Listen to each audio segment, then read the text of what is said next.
Bom, muito bem, já estamos devidamente conectados. Essa brincadeira da gente ficar fora aqui mudar o nosso mindset de ficar assim tecnológico, né? Então aprendi a lidar com Zoom, lidar com Facebook. Jean, muito prazer te receber aqui na nossa casa. Eu estou na S6, o Emerson está em home office. A gente vai se ajeitando. Você também deve estar em casa pelas florzinhas que eu estou vendo aí no. Eu mesmo escolhi, né, por sinal, brincando Muito com ele. bem, muito bom Tenho muito gosto. bom gosto.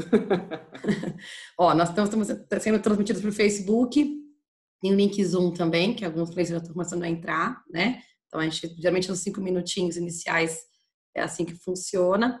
A gente já podemos estar começando, que já tem público já nas redes sociais, tá?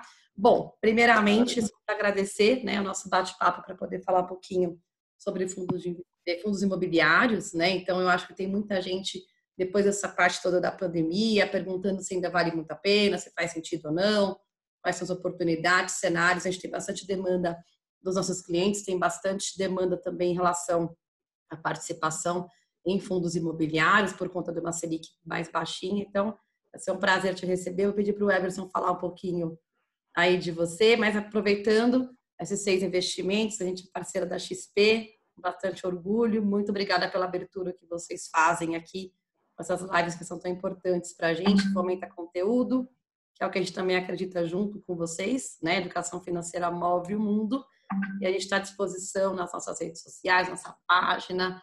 Então, ficamos aqui sempre à disposição dos nossos clientes e novos clientes também. Toca aí, Everson, por favor. Beleza.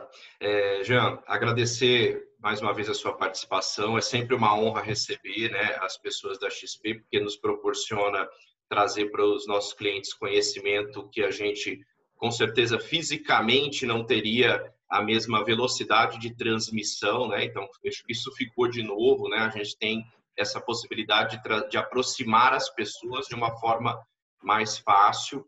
Então, agradecer você, agradecer a XP, né? O Jean, ele é formado em economia pela FGV, né? Jean também fez o mestrado lá na FGV, já tem aí 10 anos de carreira, tendo passado por várias áreas lá no Bradesco, né, Jean?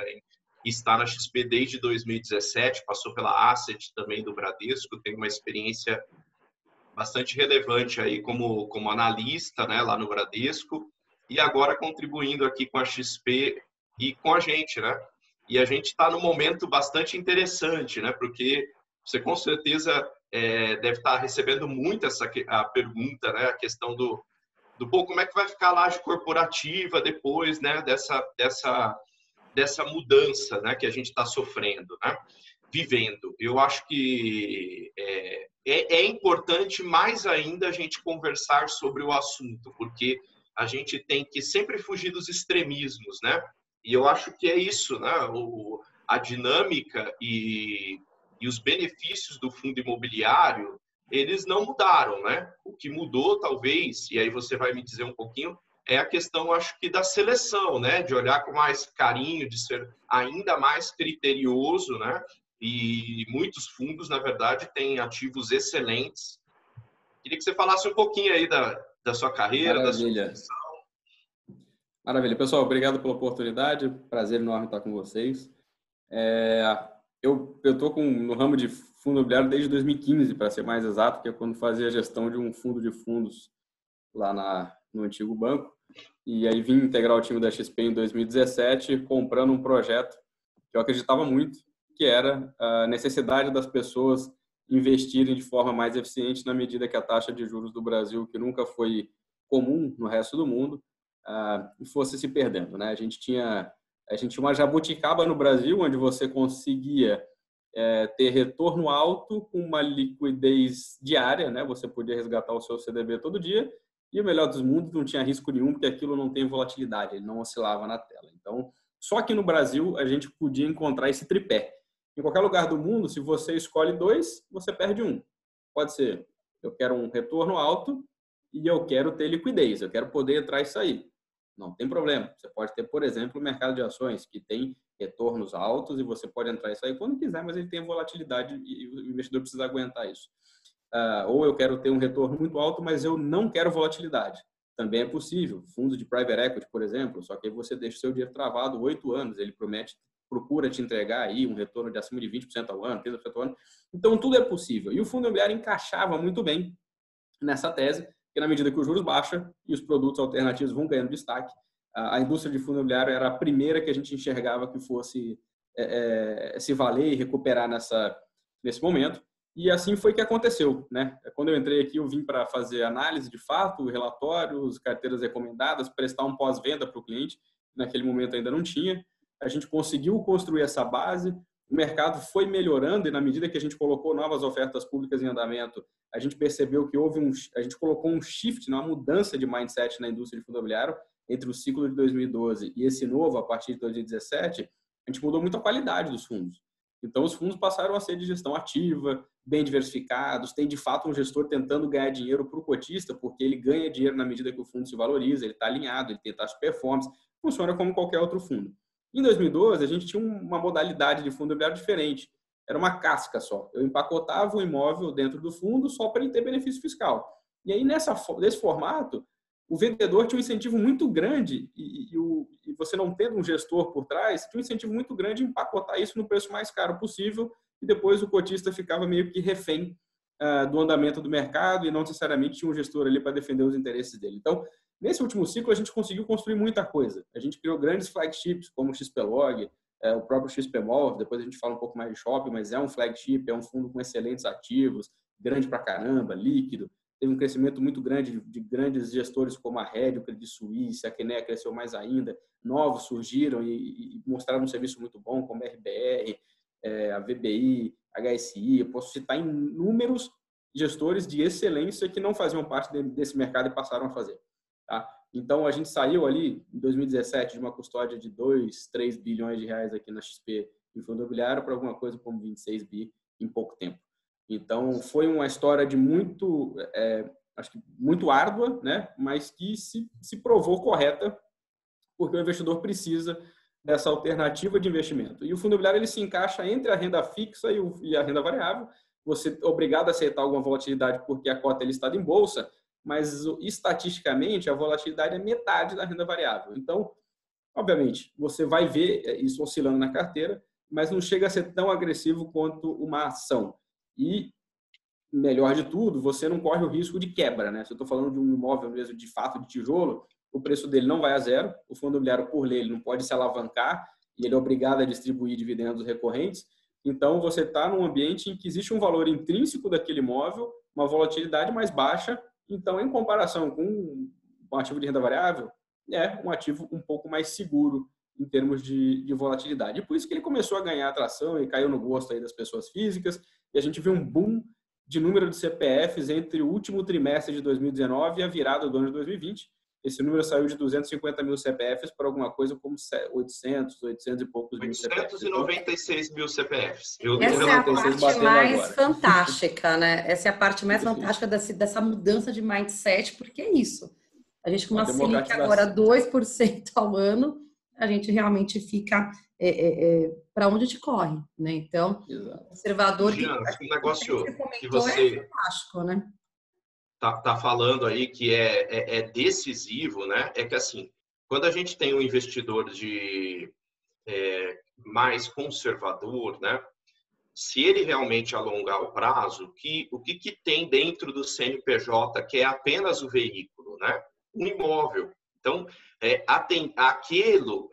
aquele ativo, na verdade, que dá o lastro, que apesar de estar negociado em bolsa e aí marcar mercado todo dia e, de repente, no meio de uma situação atípica, ter uma marcação muito forte, ele, no final, é um imóvel. Então, para aquele investidor que tem uma visão de longo prazo, que a maioria dos investidores no Brasil tem, né? Que tem sempre imóvel na carteira, o imóvel faz parte da carteira do investidor, né? Eu acho que não tem por que sair, né? Não é essa a questão, não precisa parar de ter um imóvel para comprar um fundo imobiliário. Na verdade, a ideia é que o fundo imobiliário faz isso com mais eficácia, traz o retorno líquido de imposto de renda, você pode fazer uma movimentação menor, né? Então, eu posso comprar 500 mil, ou posso comprar 100 mil, né? Eu não tenho que fazer, não tenho os custos de transação do imóvel. Então, não é substituir, mas, zerar, mas, na verdade, substituindo e olhando esse benefício. Quando a gente faz o comparativo e no longo prazo, as coisas tendem à média e ele não tem como não valorizar idêntico a um imóvel médio que você tem, né?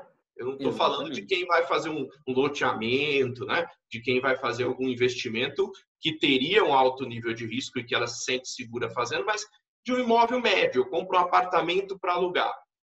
Um fundo imobiliário, daqui 10 anos, ele tem que ter avançado parecido com aquele apartamento. É uma valorização imobiliária, né? Esse é o laço.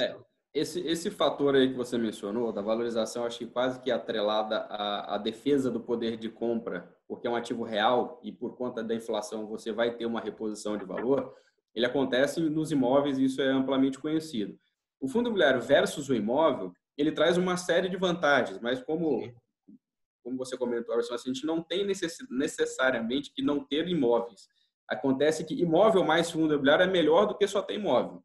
Fundo imobiliário mais renda fixa é melhor do que ter só renda fixa. E fundo imobiliário mais ações também é melhor do que ter só ações. Porque a dinâmica desse produto em qualquer parte das carteiras, ela agrega. Em comparação com o imóvel, você agrega liquidez, agrega diversificação, um acesso a um produto que o investidor não consegue. Quem consegue na pessoa física comprar um pedacinho de um shopping, um galpão logístico na beira da marginal e uma laje corporativa na Faria Lima, né? Um pedacinho. Ninguém consegue. Até porque não vende em pedaço essas coisas. Você tem que comprar em larga escala. Então, ele te dá acesso a imóveis muito mais sofisticados. Então, é melhor, é bom ter esse tipo de ativo em comparação também com os imóveis físicos. Nada contra os imóveis físicos, ele também tem sua vantagem. Eu, particularmente, acho que o imóvel físico tem uma vantagem muito grande. É justamente você não conseguir vender quando você perde a cabeça. Isso, assim, você não deixa...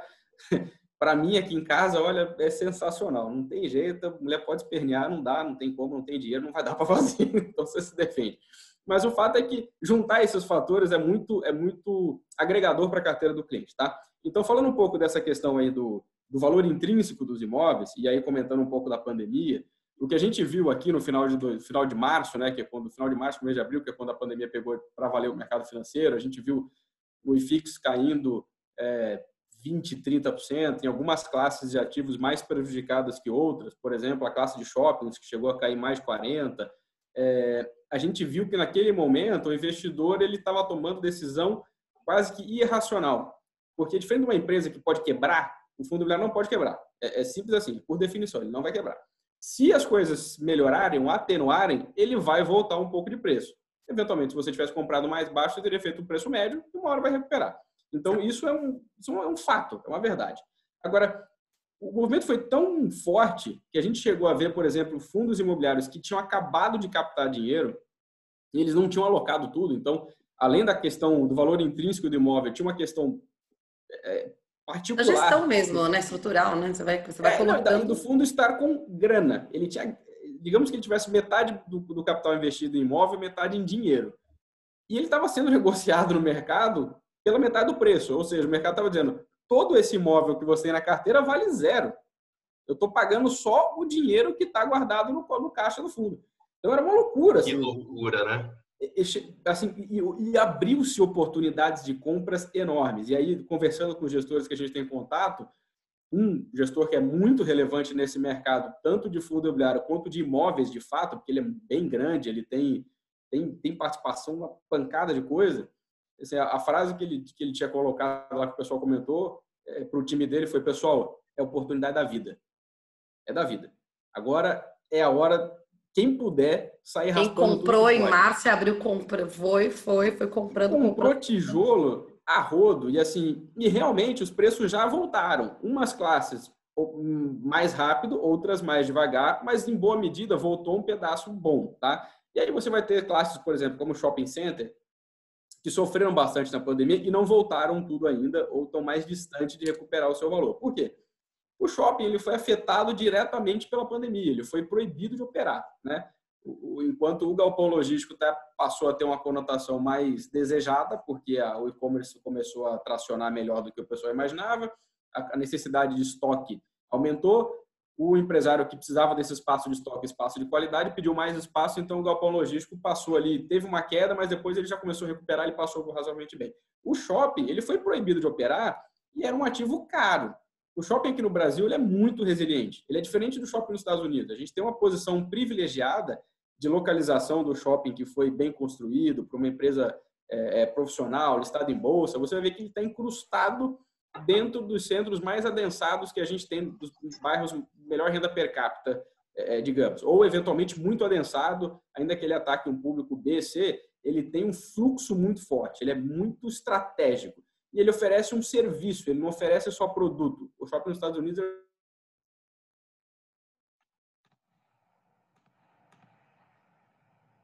Uma travadinha.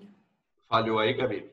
Deu uma travadinha aqui hoje, Jean, com vocês. Vamos esperar ele voltar. Pronto, voltou. Voltei. Deu uma travadinha no sinal.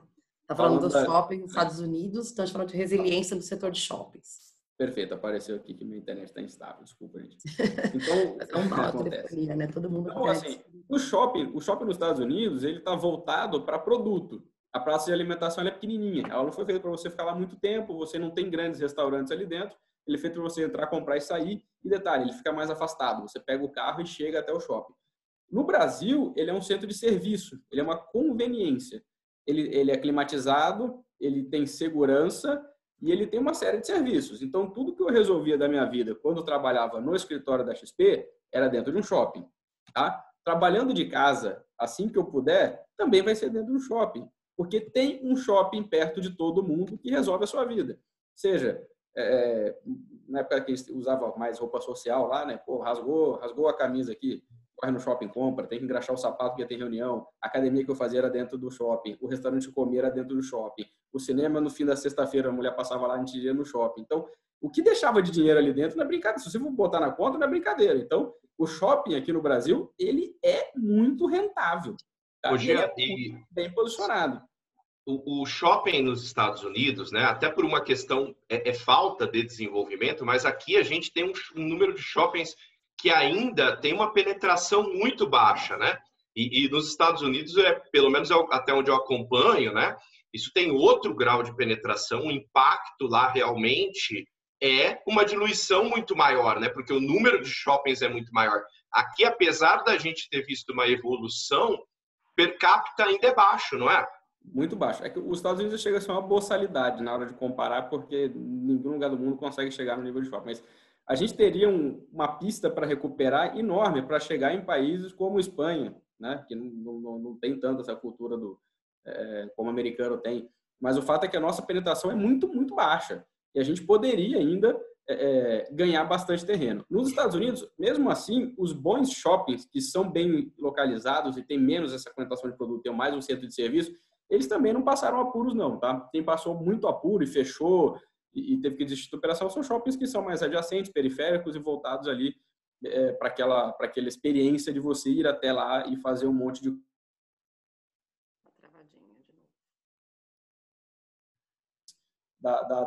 Da loja, né? Do que você compra de produto, é baixo. É muito mais serviços do que necessariamente a compra de produtos. Agora, o que tem de compra de produtos e fica aqui no Brasil é a parte de vestuário, porque o brasileiro, a gente não tem muito padrão e a nossa indústria de vestuário, ela também não conseguiu enquadrar todo mundo num padrão. Assim, é difícil você comprar roupa, assim, até dá, mas é difícil acertar ali para comprar roupa pela internet, de sem experimentar. Eu ia te fazer essa pergunta, porque a gente tem algum tipo de mindset que o pessoal gosta de ir até o local, porque muita gente me perguntou, pô, vai ao fim de tudo, das lajes corporativas, é o final, é o fim do mundo, vai todo mundo agora só trabalhar de casa, via internet, comprar tudo via internet, e é uma questão realmente de ter padrão, de você saber que vai comprar uma calça M daquele tamanho, vai chegar daquele também para todo mundo. A gente tem um problema ainda de padronização, mas assim, eu tenho uma super curiosidade, porque a gente sabe que, por exemplo, XP Mall, por exemplo, né? Então a gente tem uma quantidade aí de empreendimentos ali que tem um racional importante em termos de consumo, de ter outras variáveis ali que a gente poderia estar explorando, né? Estacionamento, como você comentou, as pessoas vão ao shopping para fazer a parte de lazer, de consumo, vai no mercado, enfim, já existem vários shoppings com esse tipo de racional. Aí minha preocupação, uma provocação, né? a gente tem muitos mini shoppings, né?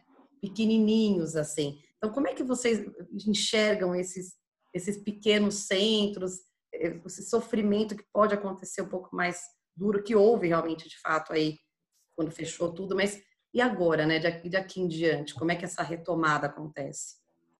O pequeno centro, aí realmente acho que ele sofre mais. Ou até mesmo o shopping, o shopping, uma classe inferior, que está numa cidade com menos habitantes, abaixo ali de, sei lá, uma cidade de 250 mil habitantes, ele eventualmente já com algum concorrente um pouco mais estruturado, aí realmente dá alguma dor de cabeça. Só que a gente percebe que as empresas listadas, que foram as empresas que venderam os shoppings para os fundos imobiliários, na grande maioria deles, eles não entraram no ciclo de expansão, meio que naquele oba-oba que a gente viu até 2012, 13, 14, em termos de construção de novos shoppings. Eles aumentaram o estoque, mas eles botaram o pé no freio muito antes. Eu posso até depois circular para vocês, se vocês mandarem para os clientes, tem um gráfico que mostra que a participação das empresas, que eu estou chamando aqui das não listadas, tá? A participação das empresas não listadas nesse aumento do estoque de shoppings, quando a coisa começou a engatar, eles foram muito mais relevantes do que as empresas listadas. As empresas listadas já tinham colocado o pé no freio. Eles tinham olhado e falado, poxa, beleza, não vai dar para crescer tanto o meu estoque, mas, por outro lado, eu não vou abrir shopping em lugar que eu não estou seguro. Então, eles focaram no mais do mesmo e naquelas localizações vitoriosas, né? Então, muita gente falou, poxa, eu não vou ficar brigando para tentar abrir shopping de novo em São Paulo, no meio da Paulista, eu vou tentar abrir em Tangará da Serra, Mato Grosso. É uma estratégia. Essa estratégia deu mais errado, né? Essa estratégia de shoppings aí menos triviais acabou dando algum problema. Esses que são consolidados, fortes, que foi o que parou dentro dos fundos, tá? Não foi esses pequenininhos, eles se deram muito bem e eles se mostraram muito fortes. Ao longo da crise de 2016, que a gente viu o PIB cair 3 e tanto, eles mantiveram uma ocupação de acima de 95%. O que nos mostra que o shopping é tão resiliente em tempos de recessão que ele passaria numa boa, né, relativamente falando, pela crise que a gente vive hoje, não fosse a proibição de operar, né? Não fosse o receio das pessoas de lá. Claro. À medida que eles forem liberados, eu tendo a acreditar que o fluxo volta forte, tá? Eu fui no fim de semana passado no shopping que tinha aqui no mercado, e depois fui comer com o pessoal lá, o pessoal que já está mais relax, né? Todo mundo já teve Covid, então o pessoal já está mais tranquilo. E dentro do shopping, estava cheio. Tava cheio, muita gente. Hoje em dia eu conheço mais gente que teve do que não teve. Mas o shopping estava cheio. E aí eu fiquei impressionado. Eu falei, nossa, eu vou filmar. Eu não filmei porque o pessoal vai ver que eu estou filmando, vai achar estranho. Mas estava cheio pra caramba. Então, o fluxo vai acontecer, tá? O único problema é que a gente teve esse baque, muitos não puderam pagar rendimentos, e sem pagar rendimento a cota realmente cai e reage para baixo. Em fundo imobiliário, a gente percebe muito essa correlação ainda de rendimento versus evolução da cota, quando, na verdade, não deveria ser. A avaliação de um fundo imobiliário de imóvel ela tem que ser feita no longo prazo, fazendo um desconto de fluxo de caixa a valor presente, considerando 10 anos e depois uma venda na frente, ou eventualmente 20, 30 anos. E um ano parado, que seja parado literalmente, que não foi o caso, deveria justificar cerca de 5 a 10% a menos no preço da cota. 5 a 10, não 40, né? E a gente não vai ficar um ano parado. Então, foram alguns meses parados para depois começar a engatinhar e voltar na medida que... O efeito manada, né? A gente sempre fala, gente, respira, né? Respira, porque vai vir o efeito manada e vai ter gente comprando com puta desconto uma coisa Exatamente. Que você acabou vendendo aí de graça, né? Então, e a economia converge, né? Eu sempre falo como uma reles economista, eu sempre acredito nas variáveis. Só aquela questão da laje corporativa, né? O shopping é uma incógnita, né? Porque pode ser que as pessoas tenham receio de ir também, mas eu também o que você relatou aí é um relato constante, a gente percebe, eu também já fui no shopping para resolver as coisas e ele tem seu movimento, né? A gente percebe que, dependendo do shopping, perdeu algumas lojas, né? Principalmente aquelas que não têm fôlego, mas a maioria persiste, na verdade, vai acabar sendo alugada novamente, né? Mas a laje corporativa, como que fica? O que você entende que fica essa questão da laje corporativa, mesmo que seja com uma remuneração menor? Tá bom. O tema até saiu uma matéria falando sobre lajes corporativas e tinha lá um trecho que a repórter me entrevistou e acho que não ficou muito bem colocado ali o que eu queria dizer. Típico, né? A partir de então, eu decidi parar de usar o termo que eu vinha usando, que eu vi que foi mal interpretado. Vamos lá. Como é que estava o setor de lajes corporativas antes da pandemia, tá?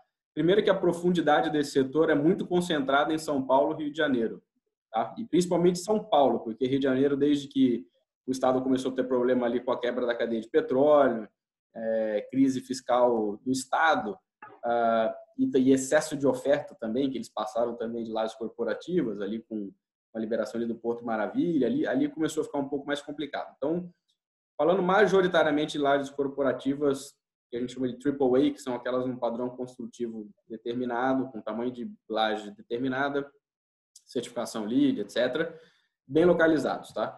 Esse tipo de imóvel, antes da pandemia, ele estava ficando escasso. E a gente começou a ver uma combinação de fatores que iam levar o preço do aluguel pelo metro quadrado a entrar num ritmo que talvez fosse quase como uma catapulta para os próximos 3 a 5 anos, tá? Em que a gente pudesse observar, por exemplo,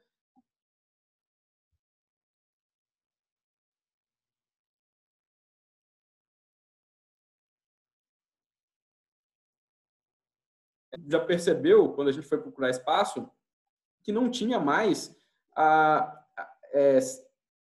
metragem necessária contínua, né? Então, se a gente precisasse, digamos, de 15, 20 mil metros quadrados, você conseguia comprar ou alugar, mas você não conseguia colocar eles um em cima do outro, tá? Já não era mais contínuo. Então, estava ficando um negócio escasso. E o preço do aluguel pelo metro quadrado, ele estava ultra defasado em relação ao que já foi no passado. Para a gente ter uma ideia, em 2012, a Faria Lima negociava ali o aluguel por volta dos seus R$200 o metro quadrado. E a gente chegou a ver ali no auge da crise de 2015, e não na nossa agora, mas de 2015, 2016, isso caindo para cerca de 120, R$130 o metro quadrado. E antes da pandemia, a gente estava indo por 170. Só que quase uma década depois, a gente ainda não tinha recuperado o preço de 2012. Então, tinha uma defasagem muito grande. Pela primeira vez, a gente estava voltando a ter escassez, e essa escassez ia levar a uma performance sensacional das lajes corporativas. Por isso que o yield deles era apertado, porque todo mundo previa um ganho de capital muito forte, tá? Então, esse era o setup. E por que estava nesse setup? Porque de 2010 até 2013, o empresariado, os incorporadores, decidiram construir um estoque muito grande de laje corporativa nesse padrão, porque naquela época o Brasil estava indo super bem. Só que na hora que eles entregaram na pior crise que o Brasil já passou, que está pior do que essa que a gente está em termos de recessão, tá? Porque foram mais anos seguidos. Aqui talvez tenha uma recuperação mais forte, meio que em V. Mas naquela época, 14, 15, 16, o PIB contraiu drasticamente, a gente andou uma década para trás. E foi justamente quando eles entregaram o estoque. Eles entregaram o prédio novo, está lá com a chave balançando e o Brasil afundando em termos de recessão. Demorou muito para absorver. O próprio prédio que a gente ocupou, ele, na época que ficou pronto, ele foi oferecido para o banco que eu trabalhava inteiro, ele estava vago, 100% vago, ele foi oferecido a R$85 o metro quadrado de aluguel. Antes da pandemia, ele estava começando a ser renegociado por 170. Então, esse era o tamanho da diferença e o setup que a gente via de laje corporativo.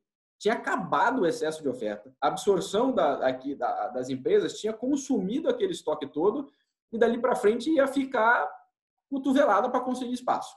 E aí, nesse cenário, você tem um aumento de preço drástico. O que acontece com agora, nesse novo normal, em que as pessoas estão de home office, e aí o que paira, né, sobre o futuro? Vamos lá. Primeiro, de lá para cá, por conta dessa quebradeira que os incorporadores tiveram, ninguém mais construiu estoque novo, tá? Então, dessa vez, a gente não volta para a situação de 2015, que era demanda desabando e oferta aumentando. A gente até pode ter algum freio de demanda, mas dessa vez não tem aumento de oferta. Então, já é um ponto que melhora o equilíbrio de preço, né? Isso vem de oferta e demanda. Agora, quanto que a demanda vai contrair? Será que realmente todo mundo vai parar de trabalhar no ambiente corporativo e todo mundo vai trabalhar de casa o tempo todo? Eu acho difícil. Eu acho que o que vai ficar dessa história do home office é a mobilidade. Dificilmente as pessoas vão precisar de novo trabalhar um do ladinho do outro na baia, chegando às 8 horas e saindo lá às 6, 7, depende de como é que foi o horário. A gente saía muito mais tarde, saía às 9, 10 da noite. Mas o fato é que esse trabalho ao mesmo tempo, num determinado espaço, desmontou. A gente não tem mais o preconceito do home office. Todo mundo percebeu que trabalha, que não é enrolação. Eu tenho 3 pessoas no meu time e são comerciais, né? Então, pessoal muito bom de lá. O primeiro que falava que ia fazer home office de sexta-feira, para mim estava me enganando. Então, era difícil de aceitar isso aí. E agora você sabe que, cara, realmente dá para o cara fazer, entendeu? Dá para ele fazer o home office da praia. Não precisa prejudicar os...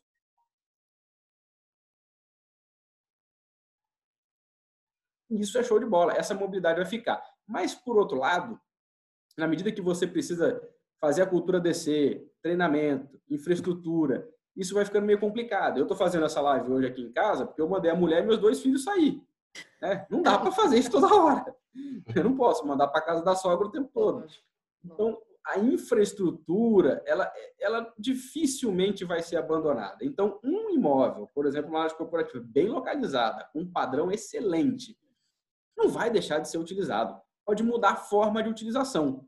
E eu acho que isso vai acontecer. As pessoas não vão precisar mais ter aquele computador PC fixo. Todo mundo vai usar o notebook, senta onde tiver lugar. Eventualmente não senta. Eventualmente são centros de convívio para você poder dar um call ali para o time, fazer a cultura acontecer, dar uma cobrada, eventualmente interagir, tomar café junto.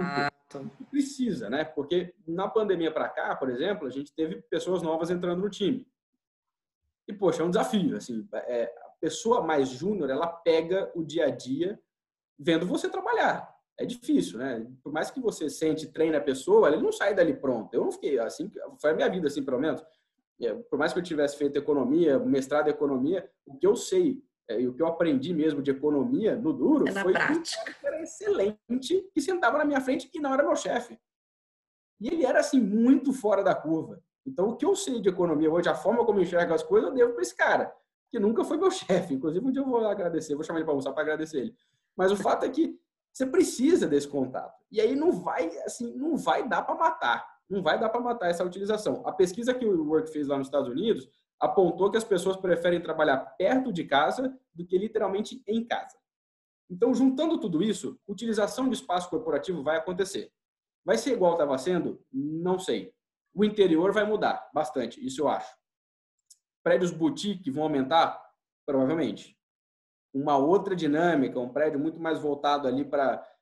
Já estava acontecendo isso em São Paulo e ao redor do Brasil, que são aqueles prédios de coworking, que pode não ser necessariamente de coworking, mas eles já tinham uma pegada mais flexível.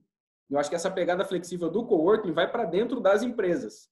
Até porque, um exemplo, na frente da onde a gente trabalhava, tinha um prédio de uma empresa que faz home office já há muito tempo.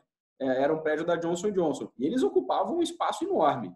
E sempre que a gente se barrava no elevador lá da frente do shopping, a academia ficava lá, você ouvia a conversa de, vou estar aqui só na semana que vem, ou no dia na terça, não sei aonde. Então, eles interagiam muito, aparentemente interagiam muito, sem necessariamente bater cartão ali. Mas mesmo assim, você precisa do espaço. Se ele foi bem construído e bem localizado, pode mudar a forma de usar, mas vai continuar usando. Agora, a consequência é que o preço do aluguel, que estava prestes a explodir, aí realmente você colocou um freio e vai dar uma normalizada. Talvez a gente estava programando que esse crescimento abrupto ia bater mais ou menos em 2021. Ia ser uma paulada. Talvez não seja 21, mudando aí a forma do negócio funcionar, 23, 25, mas retrair e passar pelo que a gente passou em 2015, eu realmente não acredito que vai acontecer, não. Jean, mais uma perguntinha, enquanto não chega dos nossos clientes aí. Tá? Estamos à disposição, gente. Pode mandar as perguntas, tá? A gente vai fazendo aí para o Giancarlo. A gente está assistindo aí a uma briga entre um fundo e um banco, né? Que tem contratos atípicos, tá? Como você vê esse risco? É que esse fundo específico é um fundo de agências. Sim. Ele tem pouquíssima laje corporativa, acho que, se eu não me engano, nem tem. E aí a discussão toda, não quero entrar no mérito se o banco que está brigando com o fundo do próprio banco é legal, não é? Não, o ponto da minha pergunta é o contrato atípico, né? É o contrato, isso. E aí o que resume a história é preço, né? O contrato atípico, ele te dá previsibilidade. Durante um bom tempo, você vai receber aquilo ali pré-estabelecido. Então, ele embute muito de um prêmio de crédito. E se você tem um locatário que tem um risco de crédito muito bom, esse contrato atípico vai embutir muito no preço, né? Nessa taxa, aquele risco de crédito. Agora, à medida que ele vai se aproximando do final, o que ficaria seria o lastro imobiliário. Então, se o lastro imobiliário for bom, o contrato atípico ele só vem para agregar. Show de bola. Se o lastro imobiliário é ruim, o contrato atípico ele se desenha mais quase como uma bomba relógio, né? Então, eu tenho o lastro imobiliário muito ruim, porque estou falando de um setor que é muito complicado você conseguir achar outro locatário para ocupar aquele tipo de imóvel. Sim. Em meio a um aumento de digitalização, não é imóvel. Eu estava comentando aqui laje corporativa, eu estou falando de um prédio que tem comprar laje de 1.300 metros quadrados, com certificação LEED, com elevador que faz 5 metros por segundo, infraestrutura show de bola, e ambiente embaixo para comer, para tudo. Ali não, ali é pulverizado, Brasil afora, e você não vai.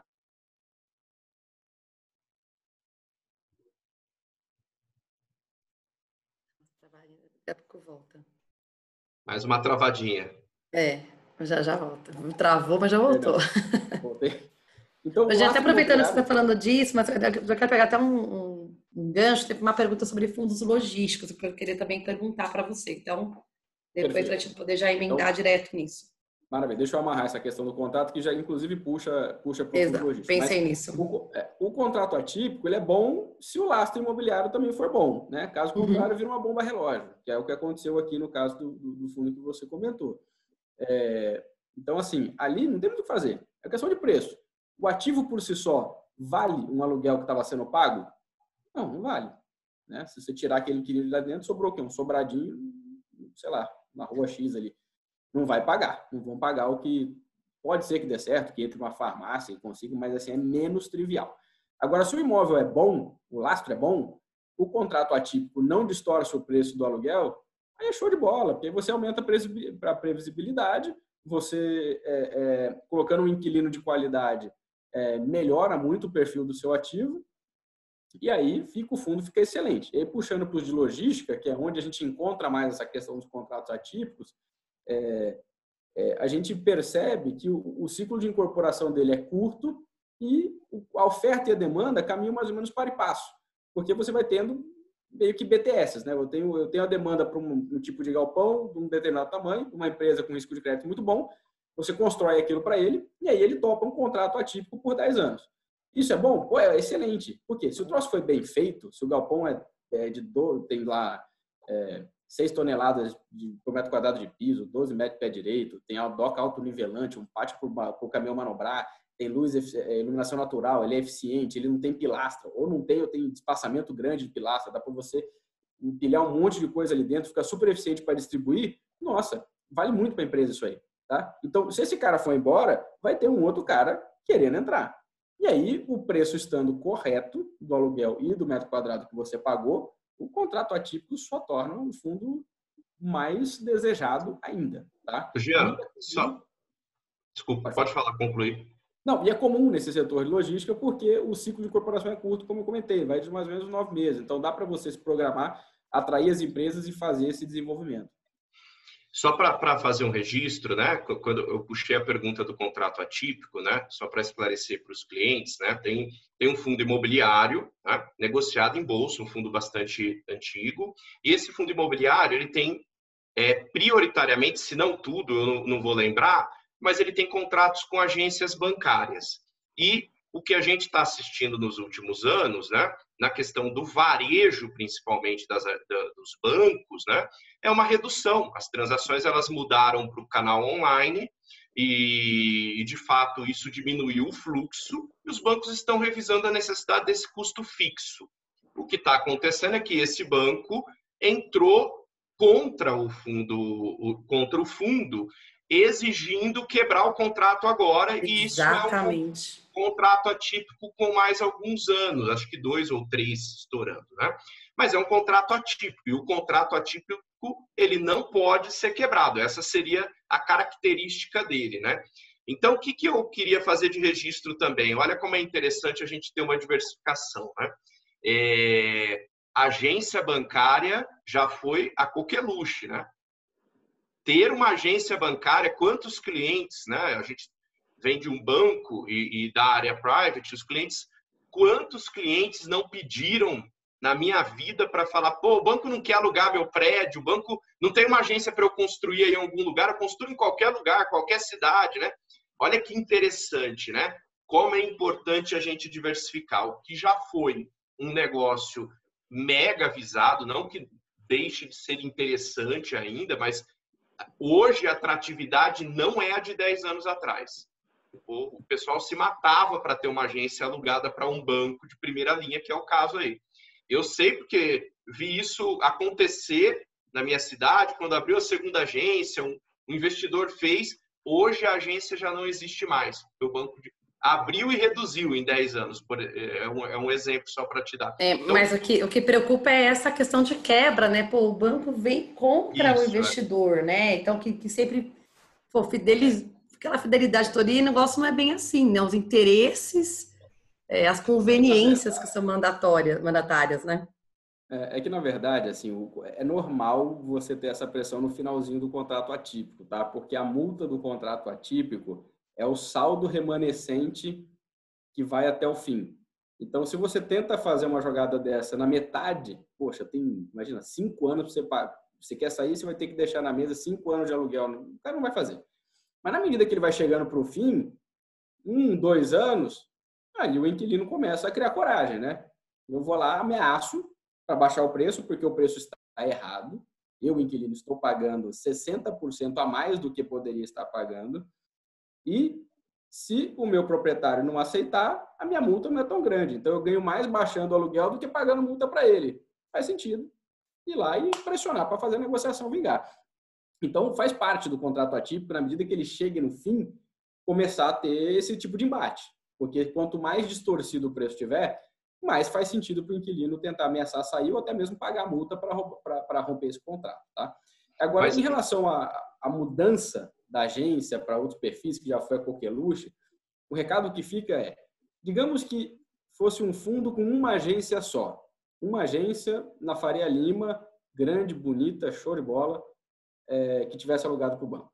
E aí o banco não precisa mais de agência, ficou digital, etc. E o preço que estivesse sendo pago fosse em linha com o mercado. Então não tem problema. O banco vai embora, o McDonald's entra, a Raia Drogasil entra, vai vir, entendeu? Você pega o terreno e faz um prédio, né? Incorpora, faz um prédio. Derruba, faz um residencial de 20 metros quadrados, né? Que tá na moda agora. Não vai quebrar, né? O fundo não vai quebrar, não vai deixar de existir. Então, assim, o terreno tá lá, o imóvel existe, não vai virar poeira. O ativo é muito bem localizado, né? Então, ele tem outras funções. É isso que você está falando. Exatamente. Né? Então, o cerne do problema tá se o imóvel for ruim. Se o imóvel for ruim, for distante, não tiver qualidade, for mal localizado, não tem... Esquece. Agora, se ele for muito bom, ele vai ter demanda, tá? Então, o cerne da questão é esse. Então, a gente vinha dando call de saída de agências bancárias já há bastante tempo, não só nesse último ano, mas eu particularmente, era analista da XP ainda na época que a gente começou a dar venda nas agências bancárias, porque mesmo com um contrato longo para vencer ainda, a gente falava, olha, isso aí não vale, né? O que tem aí dentro, o tipo de imóvel que está aí dentro, não vale o preço que está custando. Então, não faz sentido, tinha que vender. Se fosse um imóvel muito bom, talvez a gente não tivesse tido a mesma opinião. Tá. Jean, uma outra coisa aqui, ó. O PIB, ele vem sendo revisado, apesar de uma queda aqui bastante profunda, né? A gente tem observado uma revisão. Então, ele está ficando menos pior conforme está passando os dias aí, né? E já está em 5,8, se eu não me engano, a última revisão. Você vê isso tracionando um pouquinho a volta desses imóveis ou a valorização dessas cotas? Eu vejo, assim, bastante. Eu particularmente, eu acho que essas revisões vão ser recorrentemente ajustadas para um cenário menos drástico. o trânsito de São Paulo já está pegando, eu falei, o shopping já está enchendo. Assim, eu realmente, como eu comentei há muito tempo atrás, no começo da pandemia, obviamente não fui eu que disse isso, tinha grandes economistas que tinham comentado, que talvez o efeito da pandemia fosse parecido com o de uma nevasca, e não com uma quebra estrutural de 2008. A nevasca, ela paralisa tudo, né? Não tem o que fazer, não pode trabalhar, não pode gastar, não pode nada, e aí depois volta e não por isso a economia quebra. Em 2008 você teve um choque estrutural de liquidez e confiança que não conseguia voltar. Né? E prolongado, né? E prolongado. A Bernanke teve que ir lá no Congresso e falar, olha, gente, se vocês me ajudarem, amanhã não tem mercado, não tem sistema financeiro. Então é isso. Longe da gente ter passado por isso. Então, na medida que o PIB comece a ser revisado para cima, que as pessoas voltem a ganhar confiança e gastar e a coisa comece a funcionar de novo, o que vai ter sobrado dessa história toda é um mundo com taxa de juros mais baixa ainda do que a gente estava. Então, se o operacional dos fundos for voltando de leve, que seja, agora eu estou falando de metade do juro, ou menos. Então, colocando isso em perspectiva, talvez eu ultrapasse, talvez não, com bastante chance, a gente ultrapasse o preço do high histórico. Porque agora o custo de oportunidade desmoronou. E o Brasil, graças a Deus, foi endereçando suas reformas, conseguiu recuperar a confiança em termos de sustentabilidade fiscal, passou a reforma da Previdência, conseguiu lançar a TLP para resolver distorções de taxa de juros com o BNDES. Enfim, tem uma série de reformas em pauta que foi, entendeu? E deu certo e podem dar mais certo ainda. Então, num ambiente em que o juro colapsou, porque esse choque bateu, mas foi curto, nossa, na medida que o PIB começa a ficar menos draconiano, volta e volta forte. Mas, Jean, vamos a um outro ponto, né? Assim, na verdade, a gente tem uma taxa de juros de 2%, né? A menor, uma projeção que isso realmente deve durar aí, nesse patamar mais de um ano, né? E muito provável até mais. Na verdade, o Banco Central soltou que a projeção de inflação ela é para 2023 3,4 e isso está dentro da meta que é 3,5. Então a gente vê que o espaço para manter a taxa baixa ele é longo, né?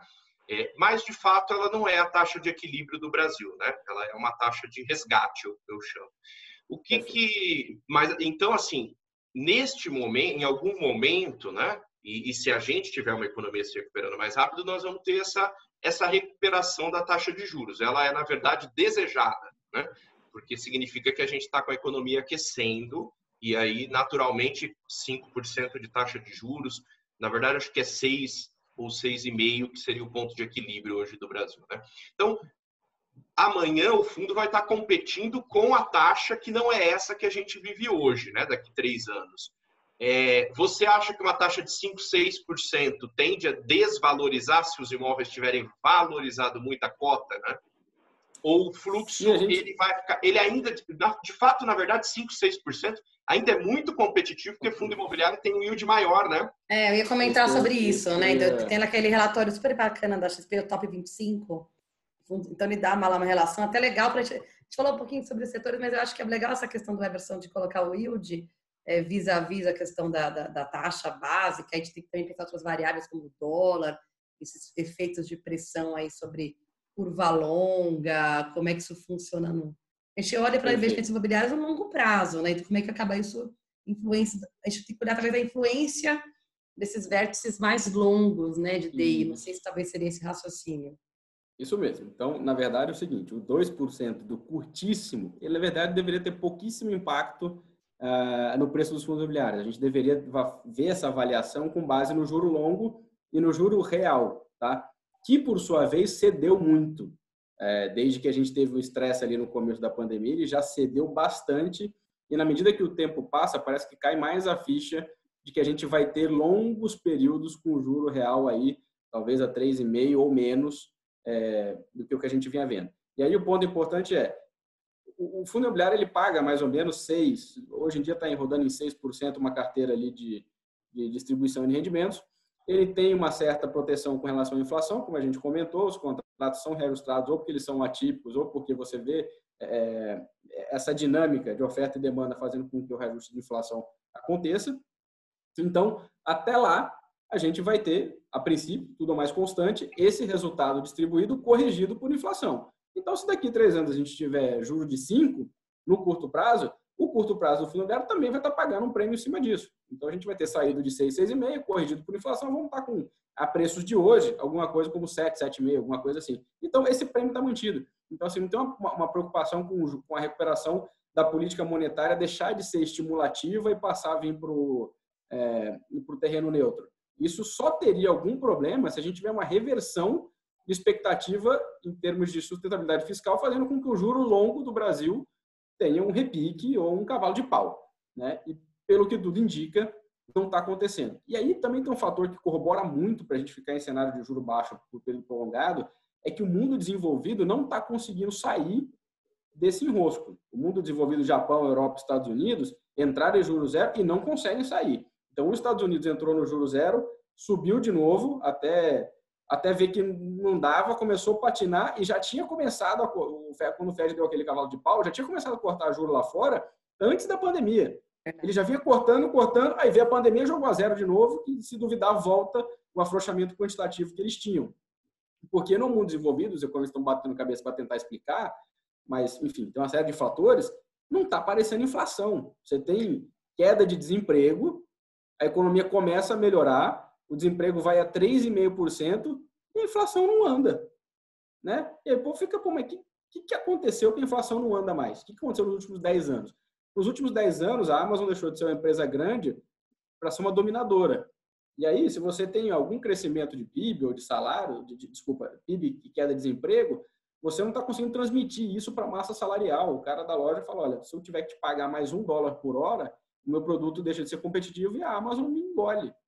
Então, é pressão deflacionária. Revolução tecnológica é pressão deflacionária. Estoque de capital do mundo desenvolvido, que é muito amplo em relação à mão de obra, pressão deflacionária. Preço de commodities para baixo, pressão deflacionária. O petróleo chegou a negociar -1, né? Demanda por petróleo e derivados, etc., com tendência de queda, mais pressão deflacionária. Então, se o mundo desenvolvido não consegue sair dessa armadilha da liquidez, talvez o juro base seja muito ridiculamente baixo. E aí, de forma leniente, dá espaço para o Brasil ter um juro baixo, só com as condições brasileiras, né? Não vai ser zero. A gente pode ter um juro real baixo por bastante tempo, tá? Então, é algo que... Legal, e no curtíssimo prazo negativo, né? No curtinho está com juro real negativo. Que história, que dias que vivemos nesse país, meu Deus. Essa lógica. Deixa eu fazer uma última pergunta, ó, assim, minha, né? Tem várias classes de fundos imobiliários, né? Fundos de recebíveis, ativos logísticos, que é o que acho que está mais badalado aí no momento, né? Os híbridos, a questão dos shopping centers, lajes corporativas e os fundos de fundos, né? Em que ordem você colocaria eles aí na oportunidade do momento? Assim? Para quem tem estômago, eu acho que o mais depreciado ainda, né, já voltou, mas que tem chance de dar uma pernada boa seria shopping. Só que no curtíssimo prazo, vai que tem uma segunda onda antes da vacina. Então aí o cara vai ter volatilidade. Então ele vai ser mais volátil. Mas parece que está realmente descontado. Laje corporativa, eu acho que ele não vai sofrer tanto quanto o cenário que estão traçando, da Faria Lima ficar vazia. Mas, por outro lado, em termos de preço também, se você olha na tela, também não está ridiculamente barato, né? Ele também não... Ele caiu... Já passou, né? Ele não está tão barato assim. Nas emissões, às vezes, você consegue achar. Logística está super bem. Em termos de renda, defende super bem a carteira do cliente. Mas, de novo, na tela também não está já mais de graça. Já teve muito barato, recuperou bastante. Os fundos de CRI, eles quase não caíram. Eles ficaram quase blindados. E se a economia não tiver um capotamento, esses caras vão passar bem, tá? Verdade. E alguns deles ali abriram um espaço interessante de preço. Esses caras aí vai ficar de olho, mas não é para a classe toda, tá? Tem gente que sofreu pouco, está no preço certo, e tem gente que está com o preço errado. Tem gente ali que está com o preço muito errado, não vai sofrer do jeito que estão achando. Pelo contrário, vai pagar dividendo gordo, é um cara que vai rodar ali a 7%, 8% ao ano. Taxa espetacular, né? Exato. E daqui a pouco vai comprimir, o pessoal vai cair a ficha, esse cara vai subir, vai comprimir. Tem uns caras ali... Jean, dê nomes agora. Um gancho de uma pergunta que veio, que eu estava louca para perguntar. Bom, a gente está falando de reforma tributária, tá no pente, toda hora pergunta, sai da gaveta, entra ali. Vai tributar? Quando tributar, como é que vai ser? Vai ter vantagem ainda os dividendos, né? Então, a gente está prevendo, porque existe essa tributação que pode acontecer, né? Então, a gente tem que olhar para isso também. Como é que vocês enxergam esse cenário? Ela pode chegar à classe de fundos Chega ali nos fundos imobiliários? imobiliários, os dividendos que são isentos, Vamos lá. uma característica muito importante, né? A necessidade de capital pode fazer ela chegar na distribuição de rendimento do fundo imobiliário? Essa é a pergunta. Olha, dizer que não pode categoricamente acho que é muito forçar a barra por conta de toda a situação que o país vive, mas o fato é que mexer em fundo imobiliário é um custo político enorme para um benefício pífio. Então, se você tributar fundo imobiliário, ok, vai melhorar lá, por mais que seja um número, 1 bi, né? Melhorar 1 bi a arrecadação, só que se eu acabar com qualquer tipo de isenção dos bancários, por exemplo, é 50. E é um negócio que eu estou ajudando o banco a captar barato, né, que é um negócio politicamente pouco, que desce pouco, né? E o outro, eu tributo a pessoa física que juntou dinheiro na vida para complementar a aposentadoria. Né? Então, assim, é o rendimento do pinga-pinga da pessoa física da aposentadoria. Esse é o que eu vou bater. Sério mesmo? É bem difícil. Eu acho que bate muita coisa antes de chegar aqui. Falar que não vai vir de jeito nenhum, eu não consigo afirmar. Assim, no resto do mundo tem, tá? Isenção de provento. É feito para ser dessa forma. A gente até copiou isso lá de fora. No México é assim. Só seria aprovado se fosse vingança, né? Eu mando o projeto lá e aprovo no nome do outro. Falar, foi ele que mandou. Porque, de fato, concordo. Assim, uma coisa é tributar banco, né? Apesar de você impactar o dividendo das pessoas no final também, mas o número de acionistas é absolutamente diferente, né? Exato. E o fundo imobiliário, você realmente vai ter quase que uma quebra de contrato, né? De uma coisa que é um instrumento que viabilizou de fato e é uma grande vantagem para essa indústria que existe hoje. Eu vou fazer uma pergunta assim, só para poder, que eu achei muita graça, que é muito bom, vem no particular, né? Mas assim, ó, Gabi, pergunta do meu bom e velho RDPD11, dá para falar dele, do Renda de Papéis? Dá para falar dele um pouco? Específico, porque tem os relatórios da XP assinado pelo analista, então, infelizmente, eu não vou entrar. Depois a gente consegue fazer isso no... de compra ou venda de fundo, tá? Maravilha, maravilha. Mais uma análise, né? Pode mandar no e-mail, a gente tem os relatórios, a gente consegue tranquilamente. Maravilha, Jean. Então, eu já estou respondendo que a gente vai dar um retorno aí depois. Óbvio. Maravilha. Mas só queria aproveitar, eu vou deixar no chat o link da XP, que, gente, começa o mês, eu vou falar isso para todo mundo me ouvir. Começa o mês, nós já temos todos os relatórios prontos. Nós temos análises prontas. Isso vai acontecendo também ao longo do período. Então, super parabéns pela equipe de research também, que a gente tem muito conteúdo, tem muita informação. Aí eu sou mega fã, porque já tenho relatórios de fundo imobiliário, já manda para o cliente, está feliz com toda uma análise, um olhar diferente. O primeiro dia útil do mês. Então, assim, já tem informação, não demora ali 10 dias para o camarada do outro banco lá fazer, te mandar alguma coisa. Então, eu acho que tem que aproveitar muito. Então, eu deixei aqui o link do conteúdo do XP, porque aí já está com todas as análises dos fundos imobiliários. Perfeito. Em relação só para fechar a questão da tributação, todas as discussões que a gente viu até então não foram frutíferas em tributar fundo imobiliário, tá? Se eventualmente algum dia vier acontecer, o impacto vai depender muito do momento do mercado. Fundo de logística, por exemplo, está negociando nos mesmos níveis, basicamente, de antes da pandemia, e eles tiveram algum impacto operacional na pandemia, de 10%, 15%, teve. Ainda que talvez possa ser colocado na conta como passageiro, mas teve. E não necessariamente isso foi definitivo para fazer com que a performance do fundo fosse prejudicada. Então, vai depender muito do momento de mercado. Se vier, pode ser que passe despercebido, ou pode ser que se pegar um momento pior e doa um pouco mais. Tá? Mas, a princípio, não tem nada no radar. Maravilha. Jean, já estamos aqui 7 da noite, a gente fica triste quando o papo tá bom, a gente vai falando, e pela gente vai até 9 da noite batendo papo, porque sempre tem muito conteúdo, né? Então, a nossa intenção é trazer sempre esse tema que é tão relevante, a gente entende tem um espaço importante, muita gente entrou no efeito manada, Então, contem com assessores, contem com a gente para poder realmente prestar uma assessoria eficiente. A gente tem uma equipe de research maravilhosa, a gente tem muitas oportunidades que sempre pintam, que a gente está olhando com... Tem uma curadoria, né? O Everson gosta muito de falar isso, né? A gente olha e nós somos curadores, então a gente vai olhar aquilo que faz sentido, aquilo que realmente pode agregar dentro da necessidade de cada cliente. Então, a gente está aqui com bastante...